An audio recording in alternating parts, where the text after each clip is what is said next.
Knowing how the apartment rental system works in Dubai is super important if you want to get the best prices, save thousands of dollars every single year, and also avoid getting scammed. In this video, I'm going to tell you everything you need to know about how you can find an apartment, negotiate the best deal, and make sure that everything goes smoothly in the process. I moved here over 2 years ago at this point, and I viewed dozens and dozens of apartments before finding the one that I was happy with and then negotiating that down to get the best prices possible. So by the end of this video, you will also have all the information that you really need, and it's going to help you a ton. My name is Vince from Peak Zone, and let's jump right into it. Here's what we are going to cover today: how to find an apartment, how the payments work, how to negotiate the best deal possible, what are some of the things you need to look out for, how the local laws and regulations work, and also how to finalize and register your tenancy contract. Now, I'm not a licensed real estate agent or advisor, so this video is meant for just entertainment and information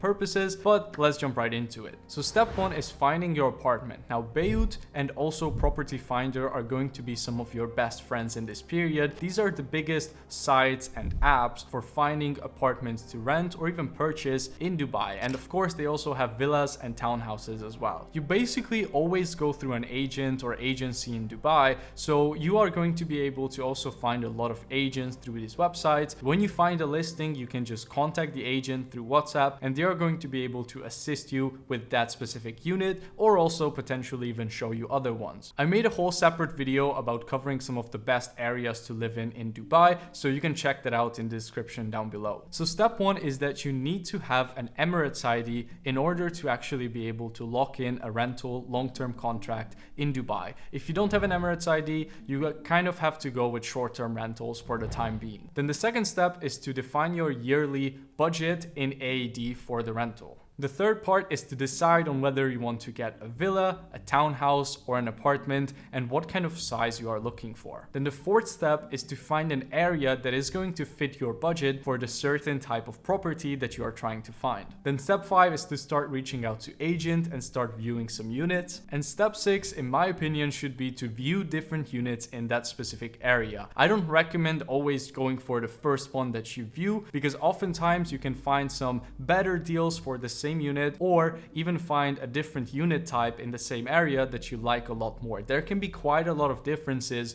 between two apartments which are both one bedroom in the same area in terms of views or even layouts. Now, once you found your apartment, the next step is to understand how payments work here. Most landlords will expect you to pay with checks, which you can get here a checkbook for from your local UAE bank. There is usually a 5% deposit on unfurnished units as well, and 10% deposit furnished units. So this is just to make sure that once you move out, if there is any damages done to the property, they can deduct that from it. But if you give back your unit in the same condition as you took it over, then you will get this security deposit back. So you want to make sure to budget with a little bit higher amount than what you are actually wanting to spend yearly, because there are some extra expenses and costs that come with renting here. You also pay 5% of your annual yearly contract's value broken down into monthly installments in your DIWA bill. This is something you basically pay to the government. So for example, if you lock in an apartment for 100k dirhams a year, expect to pay 5% as a security deposit if it's unfurnished, and also you're going to pay 5k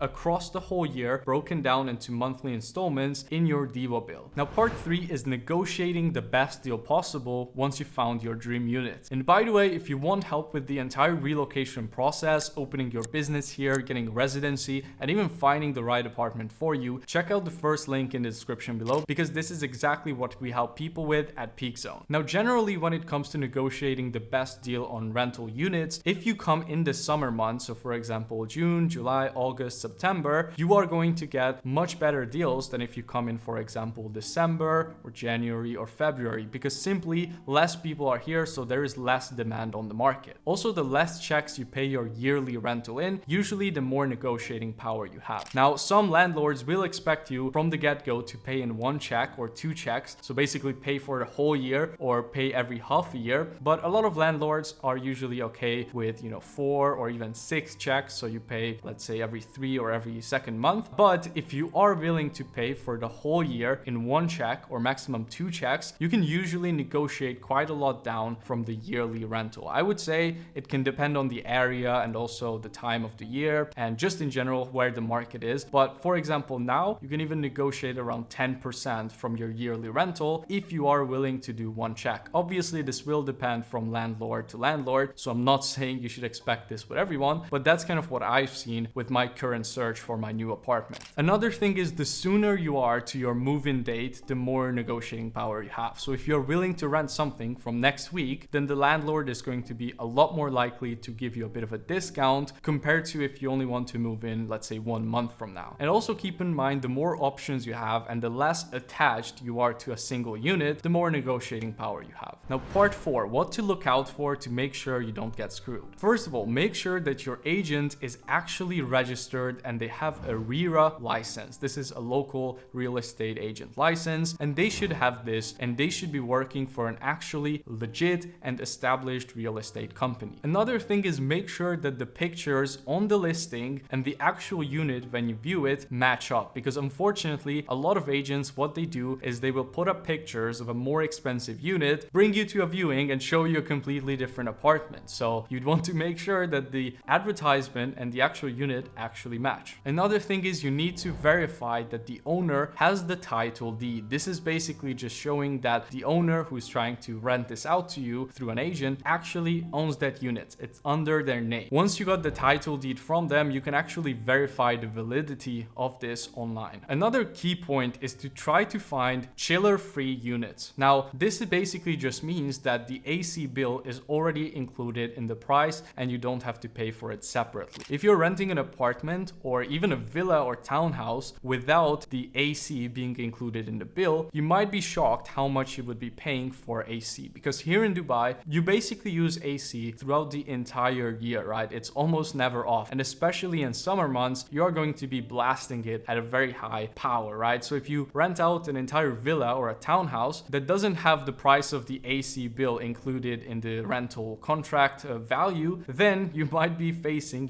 even thousands of dollars in AC bills every year. So you want to be very, very cautious with that. Now, I'm not saying that it has to be a chiller-free unit for it to be a good deal, but at least go ahead and check out how much the previous tenant has been paying for AC when they're actually using the apartment or house. And another thing you want to keep in mind is when you register for DIWA, you will actually have to put down a security deposit at them. You will be able to get this back at the end anyways, but it's just something you also want to calculate into your budget. Now, part 5 is local laws and regulations that you should be aware of. So the first category is contract and registration. Ijari registration is mandatory. Every tenancy contract must be registered with the Dubai Land Department for it to be valid. Without it, you cannot set up DIWA, file disputes, or prove your tenancy rights. The standard is a 1-year lease, so 12 months is the normal standard tenancy contract. You can also go longer than that, of course. If you're trying to break it early, you might face some penalties or even not be able to get back your money. And when it comes to contracts and renewals,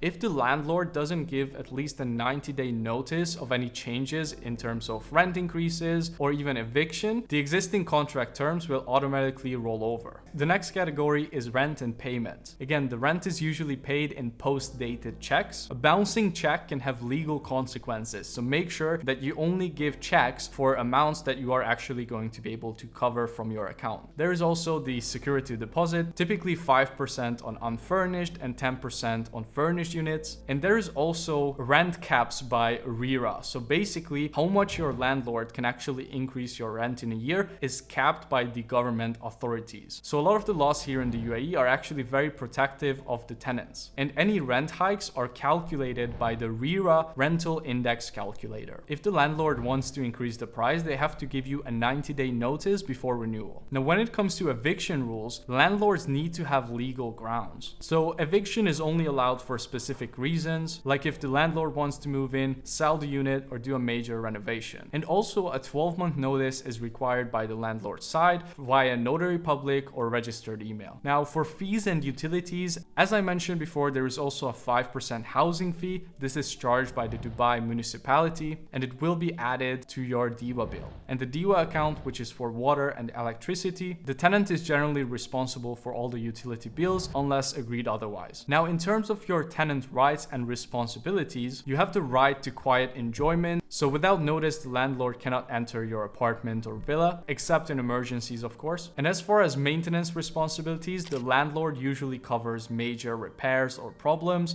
and the tenant covers anything under 500 dirhams, unless mentioned otherwise in the contract. And there is also no subleasing rights without approval. So unless the landlord approves for you to sublease the apartment, you cannot do it without his permission. Now, part 6 is finally how to finalize your rental contract and register the tenancy contract. So first, agree on terms with the landlord. How much is going to be the rental amount? How many checks are you going to pay in? How much deposit are you going to give? And starting and end date. Sign the tenancy contract. It should be signed by both parties. Pay the security deposit and collect receipts for all payments made to the landlord and the agent. Now, next up, registering with Ajari. First, you want to prepare the following documents: a signed tenancy contract, the tenant's passport, visa, and Emirates ID, the landlord's title deed and passport copy, the DIWA premise number, and then apply through Ajari. You can do this online via the Dubai REST app, a typing center, or an authorized real estate office. Then you want to pay the Ajari registration fee, which is around 200 dirhams, and then you receive the Ajari certificate. This is your official proof of your tenancy. After this, you can use your Ajari certificate to activate DIWA, and you want to keep your Ajari for legal purposes. It's required for residence visas, complaints, or disputes. In my case, I also had to apply for a move-in permit because I moved into an MR community which required it, so that might or might not be necessary for you to do as well. And sometimes, in my case, I even had to apply for a move-in date where basically I was able to bring in my big furnitures. Once all of this is done, you can also register for internet. The two biggest service providers here are Do and Etisalat. I personally use Etisalat, and overall it's been fine. So I really hope that now you feel a lot more educated about this at first very overwhelming process of finding and renting an apartment here in the UAE. As I said before, if you want any help with registering a company here and just getting some help with the entire relocation process, check out the first link in the description down below, where you can book in 100% free consultation, and we can walk you through our services and how we can help you with getting set up here, getting residency, and even finding the right apartment for you. I really hope you enjoyed this video, and I hope you found it valuable. I will see you in the next one.